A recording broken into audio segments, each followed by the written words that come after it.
Hey guys, it's Miss Coughlin, and we're here to read chapter 2 of Charlotte's Web, which is called Wilbur. Fern loved Wilbur more than anything. She loved to stroke him, to feed him, to put him to bed.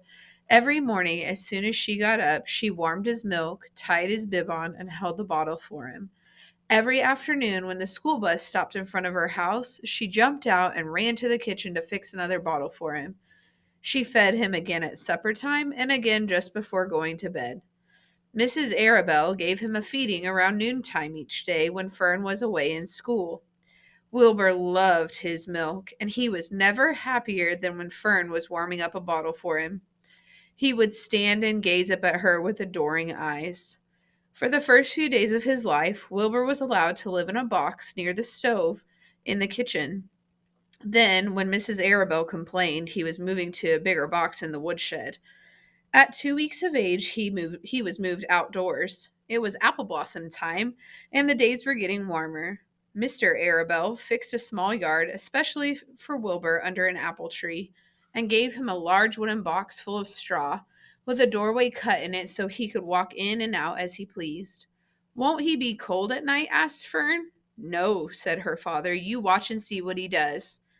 Carrying a bottle of milk, Fern sat down under the apple tree inside the yard. Wilbur ran to her, and she held the bottle for him while he sucked. When he had finished the last drop, he grunted and walked sleepily into the box. Fern peered through the door. Wilbur was poking the straw with his snout. In a short time, he had dug a tunnel in the straw. He crawled into the tunnel and disappeared from sight, completely covered with straw. Fern was enchanted.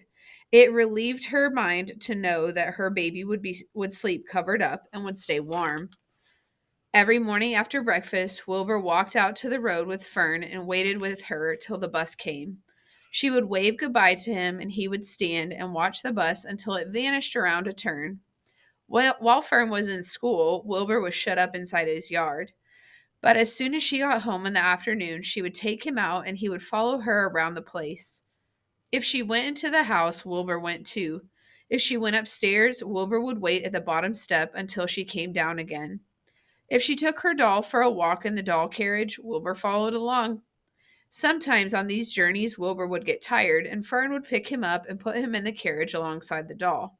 He liked this, and if he was very tired, he would close his eyes and go to sleep under the doll's blanket.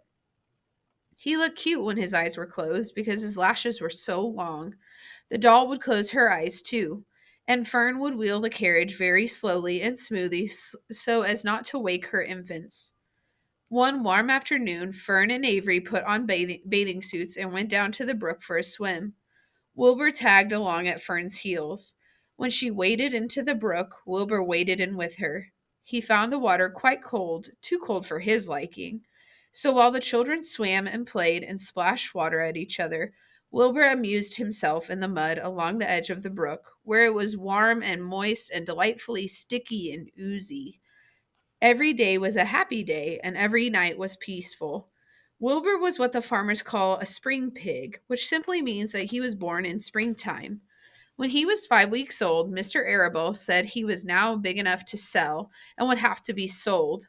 Fern broke down and wept, but her father was firm about it. Wilbur's appetite had increased. He was beginning to eat scraps of food in addition to milk. Mr. Arabelle was not willing to provide food for him any longer.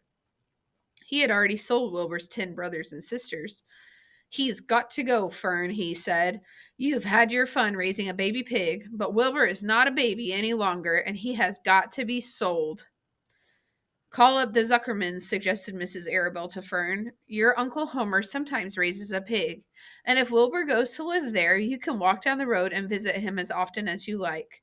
How much money should I ask for him? Fern wanted to know. Well, said her father, he's a runt. Tell your Uncle Homer you've got a pig you'll sell for $6 and see what he says. It was soon arranged. Fern phoned and got her Aunt Edith, and her Aunt Edith hollered for Uncle Homer, and Uncle Homer came in from the barn and talked to Fern. When he heard that the price was only $6, he said he would buy the pig. Next day, Wilbur was taken from his home under the apple tree and went to live in a manure pile in the cellar of Zuckerman's barn. And that's the end of chapter 2.